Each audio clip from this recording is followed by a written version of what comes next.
Hello and welcome to this month's practice clinic. I'm Graham Fitch, and let me just explain before I get into the questions how this works. So subscribers to the online academy get in touch with us with their questions, which we feature here on the clinic. Now if you'd like to subscribe, learn a little bit more about the online academy, check out the link in the description. And as we go along, if you have any comments, please feel free to make comments. So we start off with a question from Donna about the E minor posthumous nocturne of Chopin. That's, actually opus 72, number 1, sometimes known as posthumous.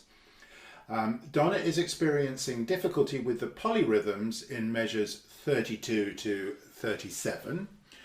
She has omitted the ornamentation for now and would appreciate any guidance as to how to practice these polyrhythms so that she can gain more fluidity and oneness, I like that, with the rest of the piece. And there's also a question here about the ornamentation in measures 35 to 37. So yes, so this is a very beautiful piece, and it's probably one of the more accessible nocturnes, but it does have that little spot there that could fox people. How we fit the right hand together with the left hand when they're not equal. So the nocturne begins this lovely arch in the left hand.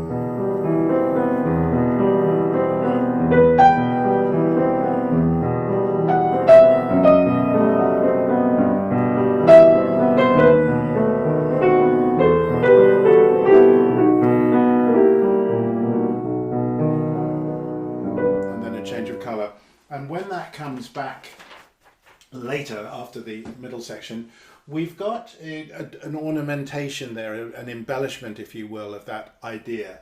So instead of having just simple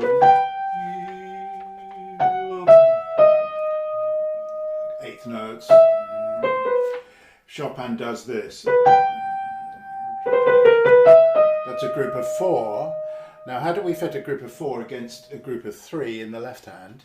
Let's look at that in a minute. Then he goes on. Now that's actually very straightforward. The second group is very straightforward to put together because it's simply 2 by 2. As is the next one.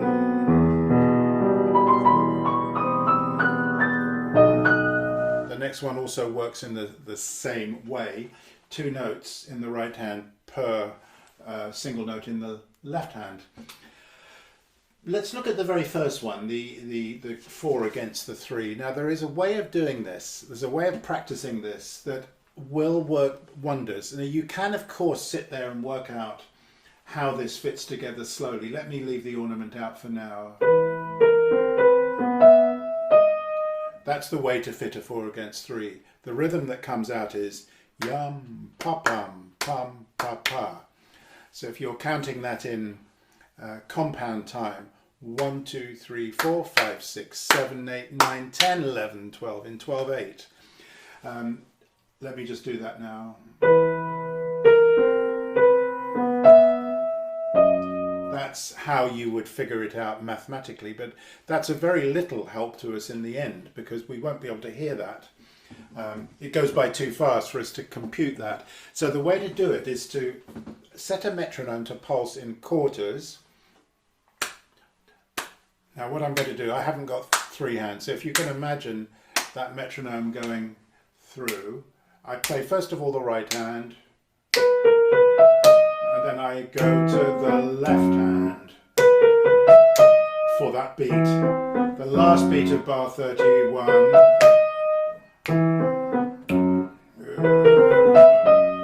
And then at some point when I feel brave enough or ready to have a shot at it, I allow both hands to play together. So that was right, left, as many times as you want. It could be left, right, it doesn't matter.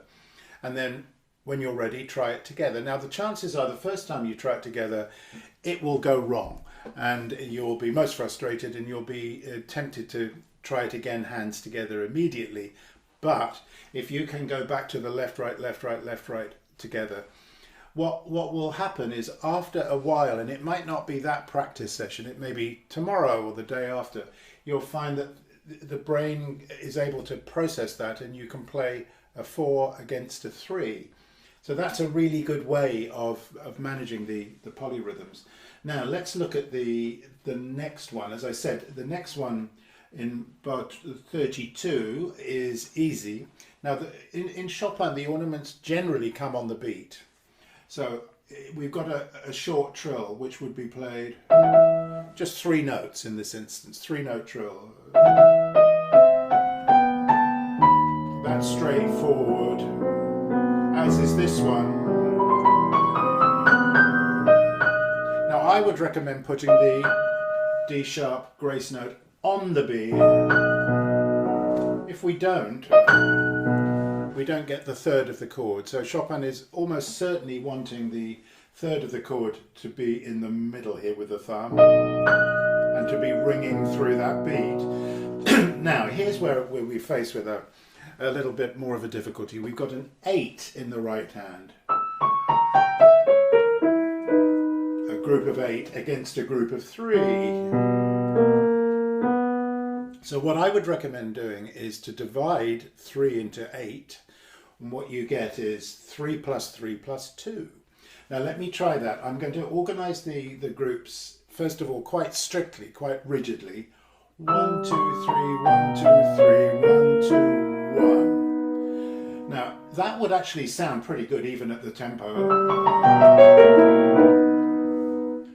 But what I would do next, having done 3 plus 3 plus 2, I would practice shifting around where you put the group of 2. You could practice starting with the group of 2 and then follow it with 2 groups of 3. You could do 2 plus 3, hang on, let me get this right. You could put the group of 2 in the middle, couldn't you? So 1, 2, 3, 1, 2, 1, 2, 3, 1. And having practiced 3 or 4 strict versions of that, measured out, then just allow it to be free. And you shouldn't really know which note comes with which other note, because that's the whole point, surely, of a spot like that, where the composer is deliberately blurring the edges of rhythmical, togetherness, hands togetherness. As long as it starts together and ends together.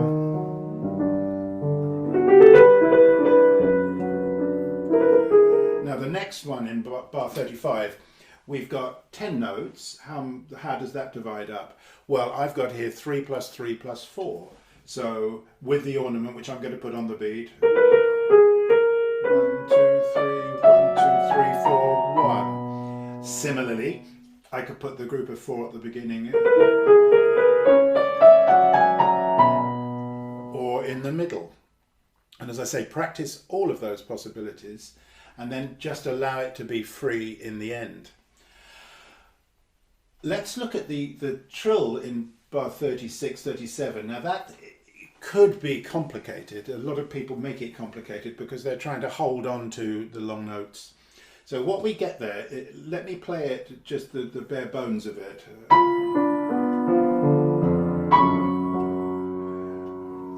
Do you see what I've got? A suspension. The B is suspended,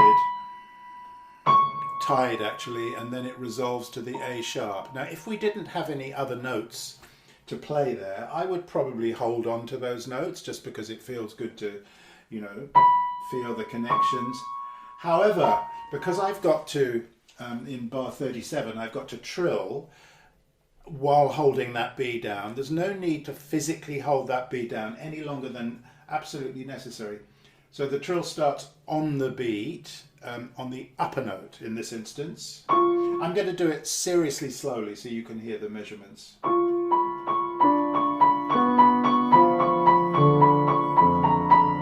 Now I've got to hold onto my B for a little bit, then I let it go. So my thumb is now not having to, is not encumbered by having to hold on to the B. And you probably think, well, you're cheating. What happens to the B? My foot's got it. It's in the pedal. So easy from that point of view. Now the next trill, so I'm trilling away here.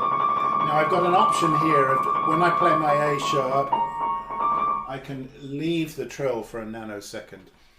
If I can do this, play the D against the A sharp, comfortably, then fine, do that. But if you can't manage it,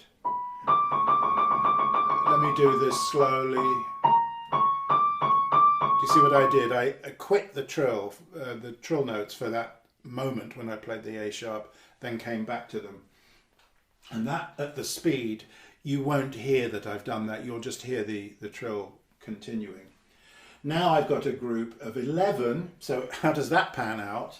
Well, 3 plus 4 plus 4. Or 4 plus 3 plus 3. Or 4 plus 3 plus 4. All of those.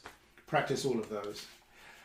Great. Now, just one thing I wanted to say at the beginning and omitted to, which is if you've got anything like that that's fancy and complex in the right hand, make sure you know your left hand impeccably.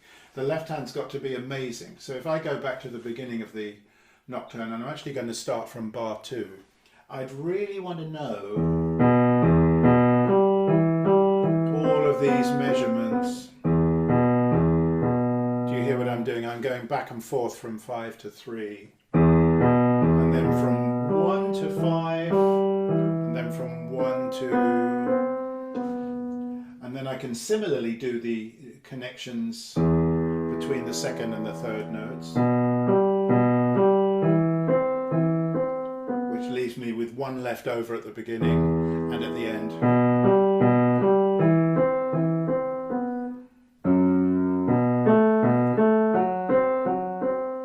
That's a helpful way to practice it, as would be rhythmical groupings.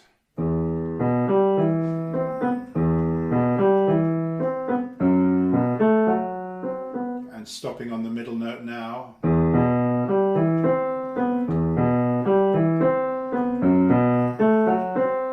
Gives a kind of jazzy flavour, and then stop on the last note. The last note of a group of 3, that is. You get the idea.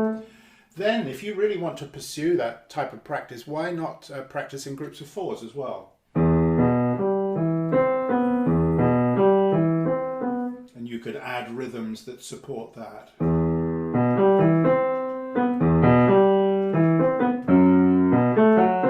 Yum, pa pa pa pum, pa pa pa. So I'm finding as many different ways to be creative and playful with my left hand, so that when I come to that spot that we've been looking at, my left hand is so comfortable, I don't really have to give it any thought. It'll just be there for me, and then I can focus on what I've got to do with my right hand. Great, so that's Donna's question. And Cindy has a question about her student is having difficulty playing Grieg's In the Hall of the Mountain King, as arranged for the grade 4 ABRSM alternative list.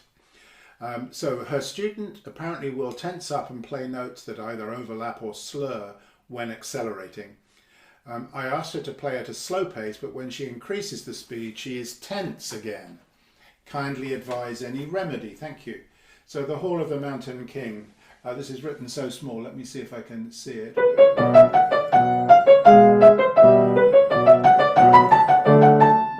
Now the next spot is the spot that Cindy has highlighted. The composer's given us the same, more or less the same right hand.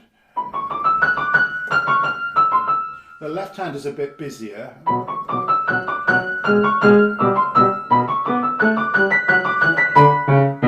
And there's an acceleratando marked through that. So, okay, because I can't see your student and don't know what she's doing, Cindy, I can only just guess and come up with some suggestions that I hope would be helpful to you. So the first thing I would want to notice there is your fingering. You have marked in 1, 2, 3, 4, 5, 3, 5. That may be fine. The only problem with that is that it could cause a little tension because I'm using weak fingers on an accented note here. That could be a little bit of a problem for particularly a small hand. So the alternative would be to start with a 2, and you'll end up with a 3 there on the F sharp. So the fingering would be 2, 3, 1, 2, 3, 1, 3, lift, 4, 2, 4, lift. There's no connection between the coda notes, the crotchets, and the quavers that follow. Besides which, that note has no damper, neither does that note. So whether I hold onto it or whether I let go of it, it will not affect the sound at all, as long as I give it an accent. So I would release those quarters, those crotches. So 2, 3, 1, 2, 3 gives you a much stronger fingering. You don't have to worry about weak fingers on stronger notes, on accented notes. Now I see you've put some fingering in. I think that's all fine, you know, there's nothing wrong with that fingering. You've actually done similar thing here. 1, 2, 1, 2, 3. So you could even use that fingering. 1, 2, 1, 2, 3. 1, 2, 1, 2, 3. So you replicate that all across the board, and that would work at the beginning as well. I think stronger. Now, there's just one fingering suggestion I might have. So you've changed to a 2 on that F sharp. 2, nice.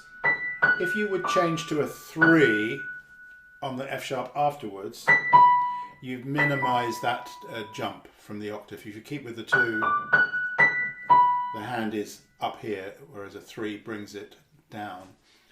It's a small point, but it may be worth trying and considering. So how do we get something from well, up to the speed that we want to play at? The first thing we need to be able to do is to play it at the speed. I call this the speed of no mistakes, and I don't mean to suggest that mistakes are bad things. We can't learn without making mistakes. But I'm talking about where we can play rhythmically correctly with the right notes and the right fingers. It could be as slow as this. No hesitations anywhere.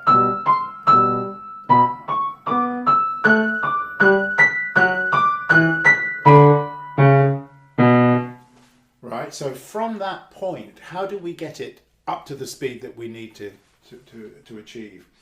Well, I'm a great believer in doing little bits fast. It could just be beats.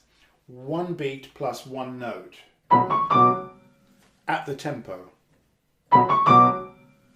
When I'm happy with that beat, I play from the note that I stopped on, and I finesse and improve that beat. Then I've got that, and then can I link those 2 chains together and just stop on my half bar point. Then I start on my half bar point. Maybe I'll just stop here, or I add my next downbeat. And from there you can work in half bar chunks. And then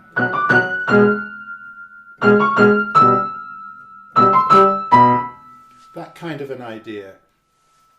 I think that's more efficient than the incremental metronome approach, where you log what you can do on a metronome and then crank it up little by little. This is more efficient and leads to, I've found, better results.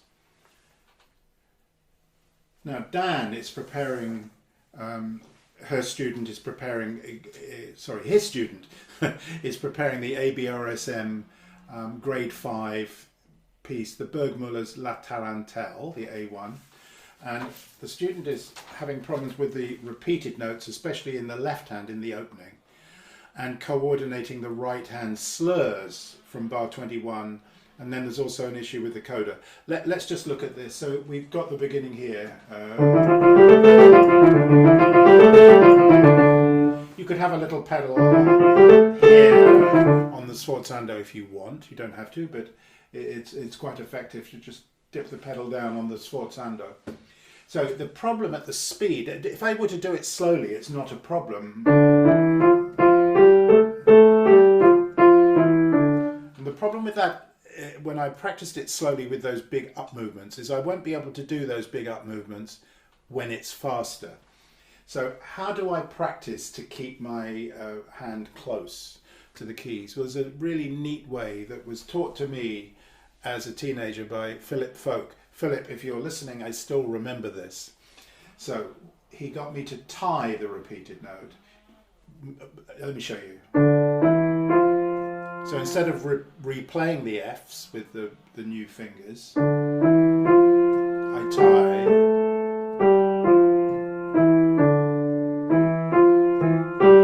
tie, tie. And the change from the third finger to the thumb or the thumb to the third happens very rhythmically.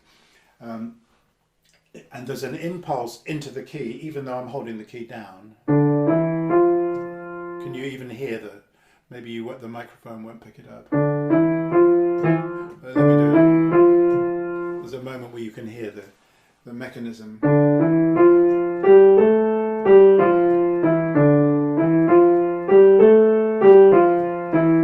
Now what I'm going to do is I'm going to release the key only enough to be able to replay it.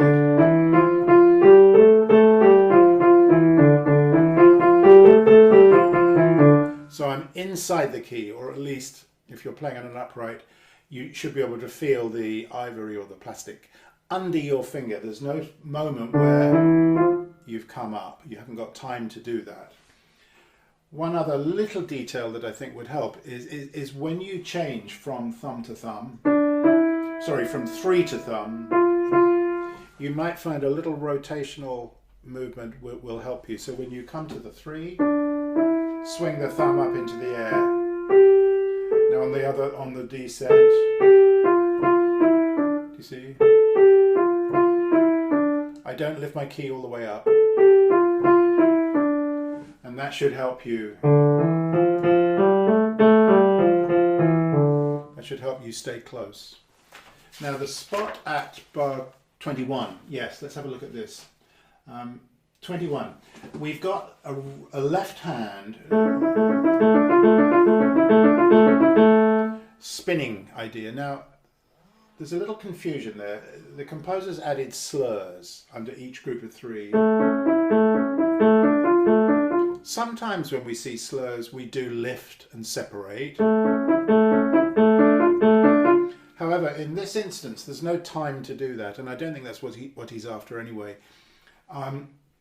I feel what he's doing there is he's using a marking that implies a general legato feeling, but rather than write a huge long slur, which I don't see anywhere in this music, it wasn't the tradition in those days. He tends to write short slurs, but I think there's no way you can lift, and it would sound clumsy even if you did. So the movement I would use for my left hand, just spinning movements. It could be circles. Just little wrist circles where the pinky comes up, up. I could also choreograph it differently. I could choreograph it with rotations to the, I feel it toward the pinky. 1-5. You see how 1-5, there's a rotation.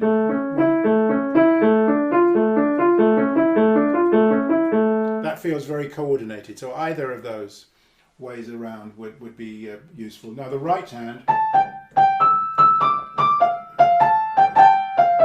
now that to me feels like skipping. You know, that lovely feeling in the body when you skip. Up, up, up. So what I would do for practice is to exaggerate the up movements. Down, and I use the top of the fourboard as my measure. So I'm going to start from there and end there. Of course, I'm not going to use anywhere near that range of movement, but for the slow practice, it's useful to exaggerate. So then what I could do is to put hands together at that speed, thinking about the connections in the left hand and the disconnections in the right.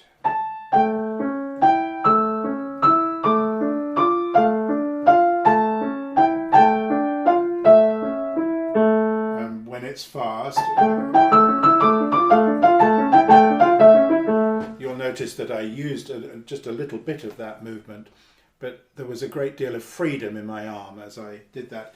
Plus, this is important, a feeling of enjoyment. That actually feels good.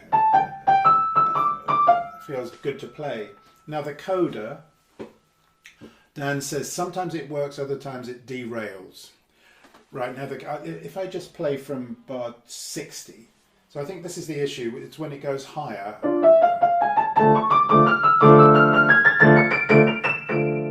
I've got to manage these notes in, first of all, in the lower register.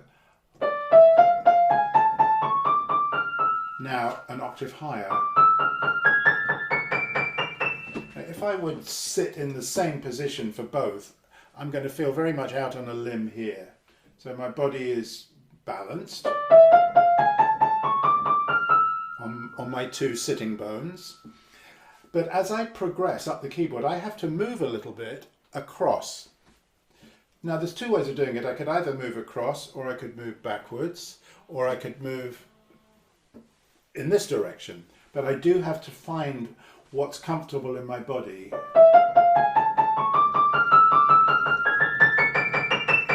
So you can't see, I don't think my camera's run out of space there.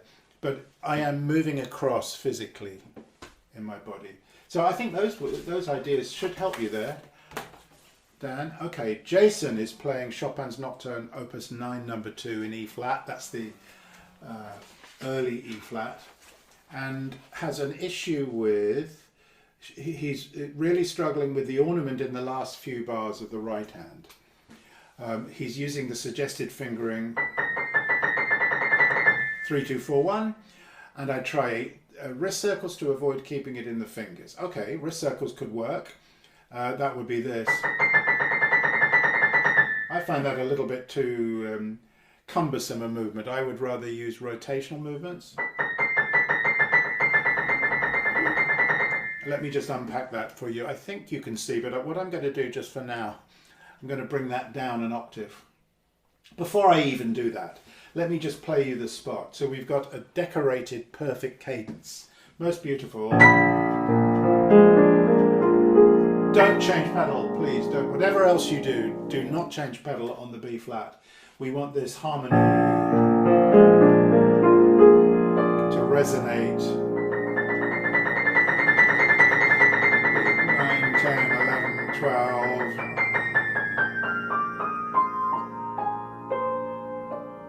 Resolution. There's chord 1.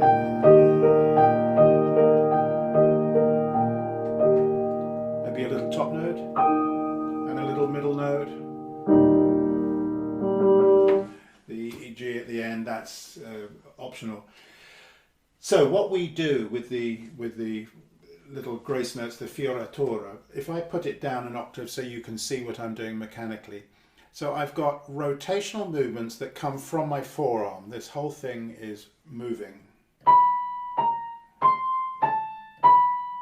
And if I start off exaggerating, and when I get faster, of course we have to remember the pedal will be down. So we need to practice it as well with the pedal. Now there's a trick here. If we're playing very evenly, it's going to sound faster than if we play unevenly. And I'm talking about tonally and rhythmically even. Now we can start it off, he's asked for senza tempo, in other words free. We can start it off a little under the tempo and accelerate. And then as we get toward the end, decelerate with the rallentando. But when we practice it, I would recommend starting off, seeing if you can get it as even as possible. And there are various ways of doing it. So you could do this approach, which is playing each pair of notes twice. And even better if you can make a sextuplet division of those two notes. I'll show you. So what I've got is 1 and 2 and rhythmically. 1 and 2 and What that does is it first of all gives the third finger the accent. So then the second finger, then the fourth, then the thumb. So that is helpful. That's certainly worth trying. If I wanted to experience the connection between the second finger and the 4 and the 1 and the 3, see what I've done? I've just shifted that group of 6 one note across. So instead of the group of 6 being between notes 1 and 2 and then 3 and 4, it's between notes 2 and 3 and then 4 and 1. Let me just make that clear, the distinction between those two.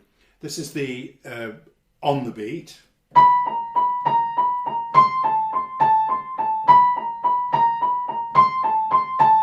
This is the offbeat.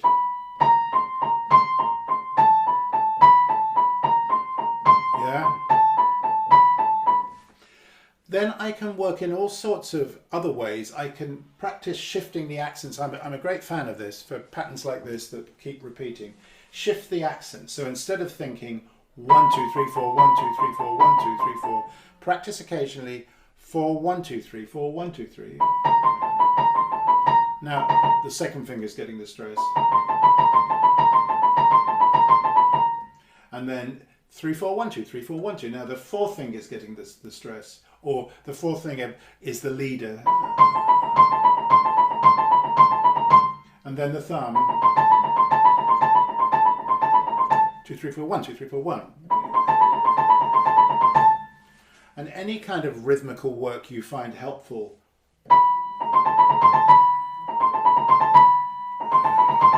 Stopping practice. Stop on the second finger. Yeah, and then on the fourth, and then on the thumb in groups of twos, let's say. In the final sound, there's a couple of things that I think are important. In the left hand, bar 32, the first B flat is stronger, and I would wait longer on it. Now, what's happening at that moment is the overtones are beginning to develop. So if I play my second B flat too soon and too loud, I cancel out the blossoming that's going on down there. So I must wait a nanosecond.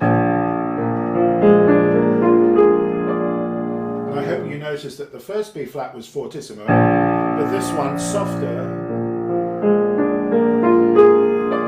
So I can give some sort of shaping to those arches. I've got this arch and this arch. The C flat's obviously much stronger than the B flat. Because it's an appoggiatura. Not too fast, 12 groups. So you count up your 12 groups.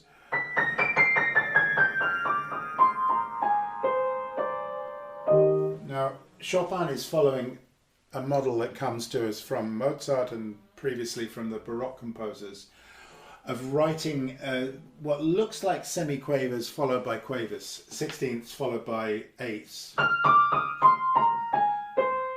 But however, he doesn't want this. What he's saying is gradually get slower so that when you get to your eighth notes, they sound just like a slowed down version of the note values you've had before. You don't want to suddenly hear a new division of the beat. The last two bars, again, it might be tempting to change the pedal. Change the pedal, of course, when you reach your E flat. Don't change here, and certainly not here. So the whole piano is now resonating, basking in luxurious E flat major.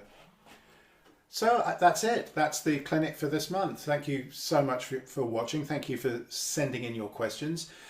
Do check the link below. Do like, subscribe, all of that, and put comments in. And I look forward to seeing you soon.